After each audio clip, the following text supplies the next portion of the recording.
So what would you say is the clear significance of Autism Awareness Day? So, Autism Awareness Day began as a parent driven awareness campaign to raise awareness about some of the challenges that autistic children and their families face. And since then, there's been a push to move this more towards autistic acceptance. So, Autism Acceptance Month started in 2011 and was an autistic driven campaign to really not just raise awareness of the existence of autistic people and their challenges, but also to look at some of the strengths of autistic people and what they bring to the world. I would say like the biggest impact is would be in terms of legislation introduced for autism, such as the Autism Act 2009, the first like of its kind, being the first disability specific legislation, like catering to autistic adults and their rights, in which it was actually in 2018, late 2018, I think it was, where it started catering to children with autism as well.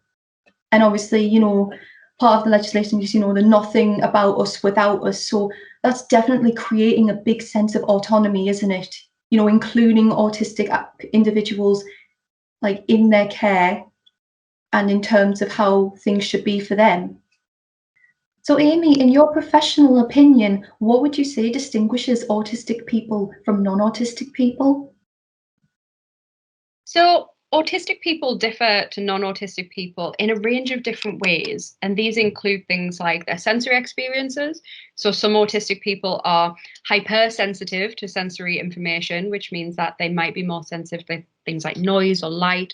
And some people are hyposensitive. So, it might take more noise, for instance, for it to register with somebody, or kind of a more pressure in terms of touch. There's also often a difference in language development. So, some autistic people use a lot of spoken language. It might develop at the same time or later as non autistic people. But many autistic people are non speaking, so they don't communicate using spoken language. They might use things like AAC, so alternative and augmented communication. And you tend to see differences in social communication style as well. So, autistic people often are more straightforward in the way that they describe things or in the way that they interact with people. And autistic people tend to have very interest driven attention. So, really drawn in by the things that they enjoy and want to spend all of their time learning more about the things that, they're really passionate about, but find it really hard to focus on things that they aren't so interested in. We also see differences in motor skills. So some people struggle with things like fine and gross motor control. So things like holding a pen or throwing a ball can be really difficult. But that isn't the case for everybody. So some people are really graceful and really good at movement too. So I think that really encapsulates some of the main differences that we see in autistic people compared to non-autistic people. So, Beth, can you tell me a little bit about your background and about yourself and your experience at the University of Sunderland? Don't know if you remember, Amy, when I did a video for the University of Sunderland back in 2018, so it's quite a while back. That was actually during my second year of health and social care. So I was mentally preparing to do my dissertation, like in the upcoming months, which I actually did my dissertation on autism in mainstream education. Got a first class for that, and I graduated with a first class honours in health and social care. So really pleased that that happened. I did not expect that. And then obviously after that, I decided to join the new Master of Science in Equality and Society course, which I absolutely loved. And I continued my research like regarding autism, but this time focusing more on the autistic identity and development of it, and sort of like either accepting or rejecting the autistic identity in terms of masking and social camouflaging. Because speaking from experience, being an autistic adult and looking on my past experiences of what it's been like living with it, I sort of had some unanswered questions about myself, and I thought, oh, this is the perfect opportunity. So I was diagnosed quite young, 2 years old actually. So I grew up like, being surrounded by certain discrimination, like obviously certain perceptions towards myself, which sort of made growing up a bit weird, sort of questioning myself a lot of the time and questioning my autistic identity, and therefore, engaging in masking and social camouflaging myself because of the whole notion of normal. There were definitely struggles at the beginning. I'm not gonna lie, because obviously, you're around new people, you're around a new environment, and you're getting used to an entirely new workload and a new system of grading and marking. So obviously at the beginning, I would say I still had some emotional problems, especially if I got overwhelmed, but that has definitely improved. All I can say is that my confidence in myself and as a student has definitely improved. Like, I don't have as many emotional breakdowns anymore. Granted, even on my masters, I've had the odd one, and that was usually like, for example, if I didn't understand what was expected of me, like for example, it was in a quantitative class.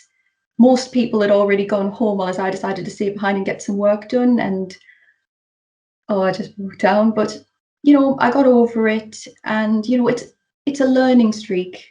You know, you live, you learn, you move on, so on. Excellent. And we met, didn't we, through one of the university schemes for autistic students? So can you remember the first time we met at Yeah, coffee? I met you at the Autism Coffee Club. Yeah, you had long pink hair at the time. It was lovely.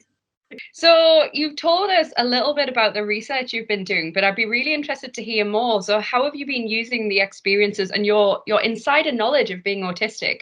How have you been using that to influence and like understand the participants and the people who take part in your research? Well, for my master's research, I decided to interview adults with ASD, like autism spectrum disorder, so I could get a bit of a better perspective on their past experiences and how it's impacted on, their identity development now. The key themes that I covered were obviously labeling theory and self-normalization and masking. Sorry. And then obviously like symbolic interactionism, so like, development between yourself and society. So like Goffman, for example, was my favorite. Like his theories reigned high in my research, such as the performed self, in terms of portraying yourself how you want to be seen, which heavily relates to that of masking, because masking is practically acting. And then obviously I was heavily impacted by the looking glass self and the looking glass perspective. So it's about like self-reflection and self-adaptation, And then obviously the concept of narrative identity by Mikhail Bakhtin. My research was more based on my own positionality and standpoint, being an autistic adult who has always struggled a little bit with understanding my own autistic identity and label. I love to compare the biomedical view with that of the social model of health and mental health. And obviously I am trying to sway more towards the social model, because obviously the biomedical view still remains dominant in many aspects in terms of mental health. And I just really think that should be pushed even further away, you know? I do, yeah, I completely agree. So that's definitely the viewpoint that I take on research. And I've moved very much away from a biomedical deficit-based kind of standpoint to being very much fully grounded in the social model. I wanted to ask you what it's been like during the pandemic and during lockdown. How have you coped as an autistic person during COVID-19? I found that I managed okay at most points. I've been continuing my work with Autism in Mind, Sunderland and South Tyneside this past year, but been doing it online. And obviously with the service users, the autistic adults that we work with, it's been a huge transition for them. And it's a very mixed bag for many people. Like for some, they saw, the lockdown, as a chance for like sort of respite in a way. So some people saw, as a chance to sort of like, not feel pressures of society to go out, while as those who need socialization, who like to interact, it's just been a big load on them, I think, like heavy on their shoulders. The impact of COVID-19 has impacted practically everyone, but I think for those with any mental health condition, it's had an even bigger toll. Yeah, I would agree with that. So, can you tell me a little bit about your hopes for the future now that you finish your undergraduate degree, finish your masters? What do you hope to achieve in the future? Well, I would absolutely love to do my PhD and continue my research in autism and identity development, and sort of look from a psychosocial and a historical perspective of autism, and sort of maybe investigate a bit more the intergenerational gap, because obviously like I'm wanting to focus more on the aging autistic population, especially looking into the older adult section, because I don't feel like I'm very familiar in that area, and knowing that one day I will become an older autistic adult, I'm just very interested to see, like, the road ahead. And I am very interested in improving service provision for younger autistic people as well, and children. So, Beth, can you just give a quick description of what autism is and tell me a little bit about how it relates to you and your experiences? Yeah, well, obviously it's a neurodevelopmental condition. I don't really like to use the word disorder because there's nothing wrong with it. But in terms of whenever someone asks me what it's like having it, it is just very hard to explain. Like, it's very hard to understand it unless you have it, in my opinion. But the best way that I like to explain it, and I didn't even come up with this, it was something my mum always explained to me. It's like everyone has four sets of light bulbs, and there's a current constantly going around.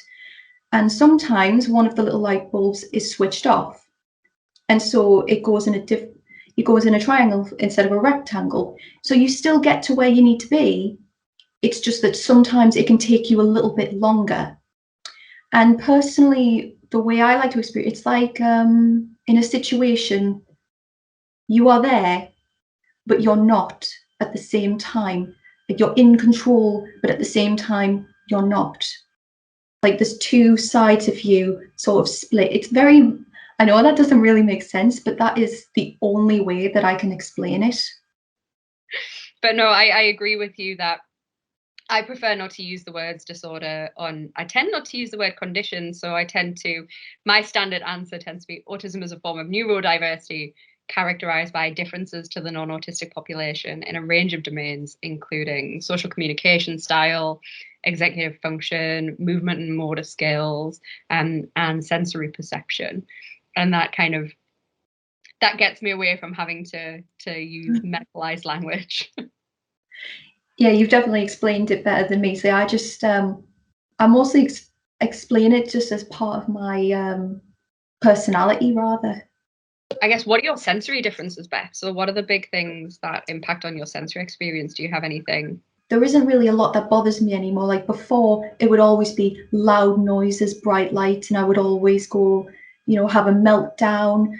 Now, it doesn't so much bother me anymore. Like, I'm sort of learning to adapt to everyday life, especially considering that, like, I'm being more independent, having to live more independently. Obviously, there is the odd thing that still bothers me sometimes. Like, for example, when you're walking down the street, and let's say if I'm with friends and, a bus does the loud hiss when it stops, I am the only one that jumps and goes, ah! And how do you find interacting with people in a group? Do you find it easier to interact with people one-on-one, or do you find you can kind of interact with a group of people quite easily? Oh, I can definitely interact with groups of people, sorry, much more easily now than I used to be able to. Like before, I was very, very shy. I wouldn't be able to go up to anyone and talk, but now I feel like I definitely have the confidence to do it. So what's been the biggest factor for you in kind of improving your quality of life? I would say, like, being surrounded by people who are much more empathetic and sympathetic and understanding. And that is definitely since coming to the University of Sunderland. Like, because obviously you find that at the university, people are much more accepting. And that's definitely given me the confidence to interact with people on a whole nother level. That's wonderful. Can you tell me more about your research, Amy? So my research at the moment focuses mostly on interpersonal relationships and on masking in autistic people. And I'm also really interested in identity. So I've recently been given some funding for a project which looks at autistic identity, how autistic people think about themselves in regards to their diagnostic status, how they relate their autism diagnosis and their experience of being autistic to the things that they really enjoy. So we're really interested in hearing about autistic people's interests. And how that relates to their identity as an autistic person. I am not sure whether you know this, Beth, but I'm currently going through the diagnostic process myself. Really? Yeah, and it's something that over the past couple of years has obviously played quite heavily on my own mind and realizing how much I mask. And trying to unpick that apart from your identity. And so that really drove my interest in finding out more about masking and other people's experiences. So I've been working with Kieran. Kieran is my collaborator, and we've been working to build up a framework around the reasons that people mask, what leads to people developing their mask, and then the kinds of things we can do to minimize stigma and support people in being themselves. My research, like I also focused on like the typical stereotypes surrounding the label of autism. Like, you know, you get your typical Sheldon Cooper type. And then obviously if you don't fit that certain stereotype, then, you know, your autistic identity is questioned. Like, you know, people assume that you're not autistic just because you don't instantly portray like that picture.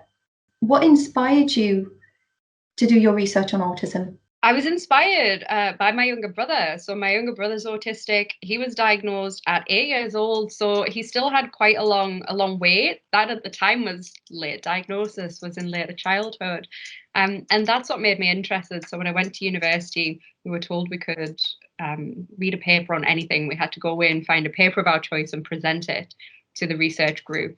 And I went away and I found a paper on autism. And that was what sparked my initial interest, and it just grew from there. Just when I first started learning about it academically, it definitely gave me a better understanding of some of the things that my brother had struggled with and found really difficult, particularly school, and the kinds of supports that were available back in the 90s in school, and the early 2000s were really not great. But yeah, through interaction with autistic people, I think one thing that I discovered personally was that a lot of the things we'd done in psychology over the years really didn't apply very well to understanding autistic people. So we had all of this theory about understanding other people's minds and how autistic people aren't very good at understanding the beliefs and thoughts of other people. And the more I spoke to other autistic people, the more I discovered that that just didn't seem to be the case. And there seems to be a shift in research at the moment away from that and recognizing that research hasn't been representative of how people interact or the kind of social communication style that we have.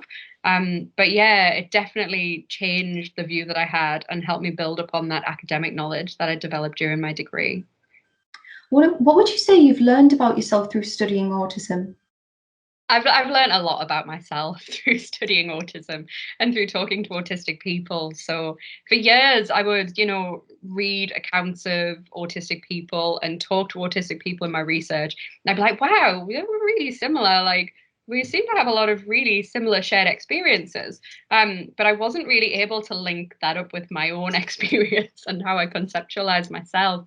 And it was through talking to people like Kieran, actually, that really helped me to realize a lot about my own identity, and to start to be able to unpack that and understand the impact that masking has had on myself, and also like looking back, I guess, on your life through a bit of a different lens and understanding your experiences.